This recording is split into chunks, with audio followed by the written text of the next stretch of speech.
All right, that's 3 movies down, 1 more to go. We're going to be doing The Talented Mr. Ripley, which came out in 1999, directed by Anthony Minghella, starring Matt Damon, Jude Law, Philip Seymour Hoffman, Gwyneth Paltrow, amazing cast. Kate Blanchett. Kate Blanchett's in it too.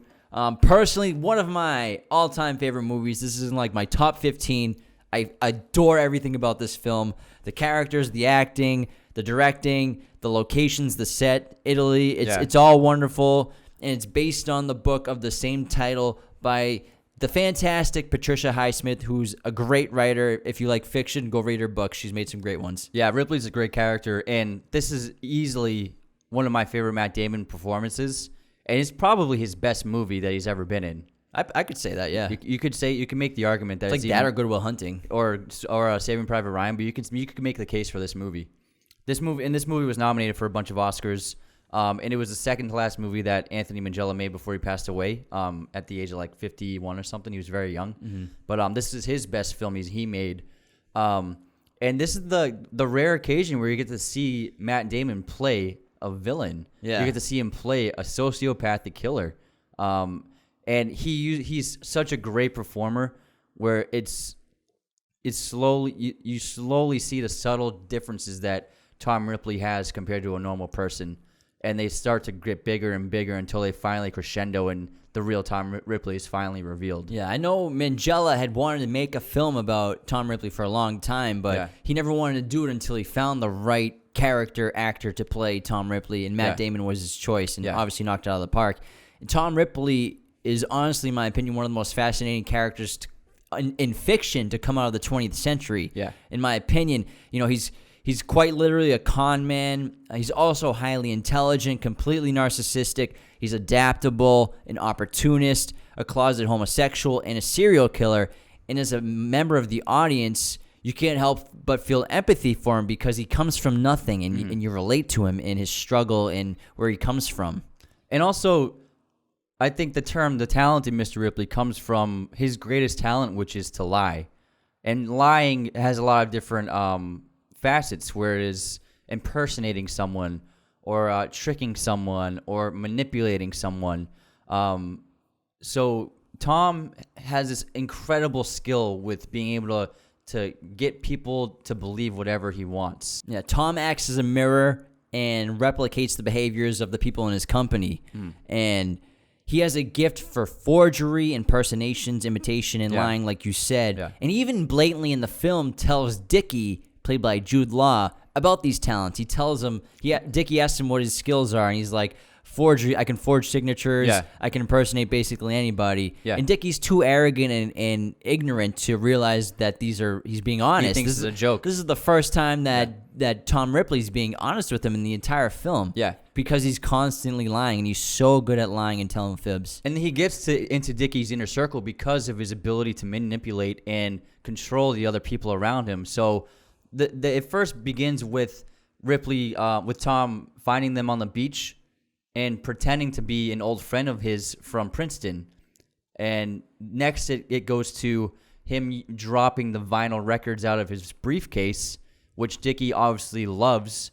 And having that connection to jazz is what draws Dickie to become friends with Tom.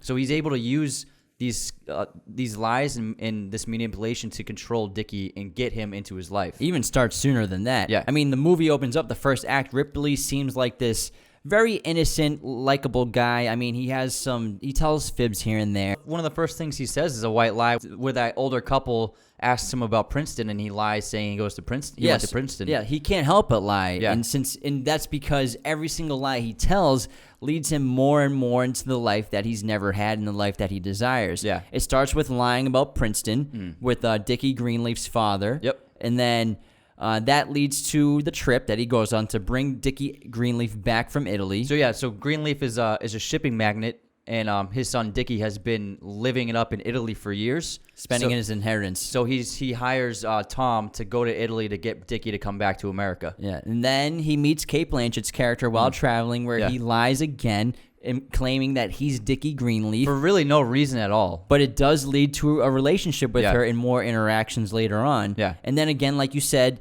lying to Dickie about Princeton, lying to Dickie about the Jazz, which leads to him eventually being invited to stay indefinitely at Dickie's house because they have this past connection that Dickie thinks is true. And so he constantly lies because it gets him what he wants. And then, even though Tom was hired to carry out this job, he finds himself so enamored and obsessed with Dickie where he becomes a pseudo version of Dickie, where he begins taking on his character traits and his interests, and he eventually wants to be partners with Dickie, and he wants to live with Dickie. Yeah, he falls in love with Dickie Greenleaf. Yeah, exactly. Which leads to eventually, again, spoiler alerts, him going on this basically killing rampage, starting with killing Dickie. Yeah, so what happens is Dickie rejects Tom eventually, and this rejection crushes Tom and destroys him, and it leads to him killing Dickie because he completely loses his grip on reality and he loses control in himself and lashes out at Dickie and beats him to death on a boat. Yeah, there's multiple reasons I think why Tom kills Dickie. I think, yes, anger and rage from rejection, obviously, but also envy. Tom envies everything about Dickie, and that's why he gets caught wearing his clothes. He impersonates Dickie Wears on his his watch free and time. jewelry. So he's obsessed with Dickie and envies his entire life. So what Tom does is he wants to make Dickie's life his life. Exactly that. Mm-hmm.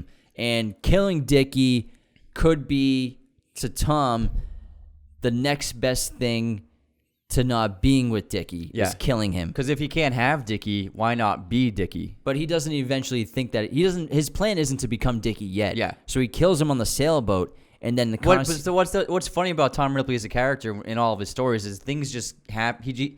His actions just cause more things to happen, and he kind of just wings it as he goes along. Yeah, and It's really usually great. things work out for him. Yeah. That's the thing about his character is he's a horrible guy, but that's what's so interesting about him. It always works out for Tom Ripley. Because he's so great at lying. Yeah, and it's just that's why he loves to lie. Bad things happen, but he always comes out on top. Yeah. And so he kills Dickie on the sailboat, and then he goes back to the hotel. And the concierge, since they're in Italy, they see this white American guy, so they assume that that's Dickie Greenleaf. Yeah. And so that's when he gets this moment. There's this great shot where he's panicking because he just killed Dickie and dumped his sailboat with his body in the bottom of the ocean. Mm-hmm. And then the concierge calls him Senor Greenleaf, and then Tom Ripley looks at him like, wait a second. So then that's when he starts to steal Dickie's identity, and he's so good at impersonating, and he kind of looks like him, and he's a handsome guy too when he's not wearing glasses. And this is when the tone of the movie shifts from the first act. I think it's like a 2-act structure movie. Mm-hmm. And they're kind of two different movies. Yeah, you're right. And then the second act is Tom has carried out all these acts, and now he's trying to deal with the repercussions of his actions and he's struggling to stay out of the eyes of the law.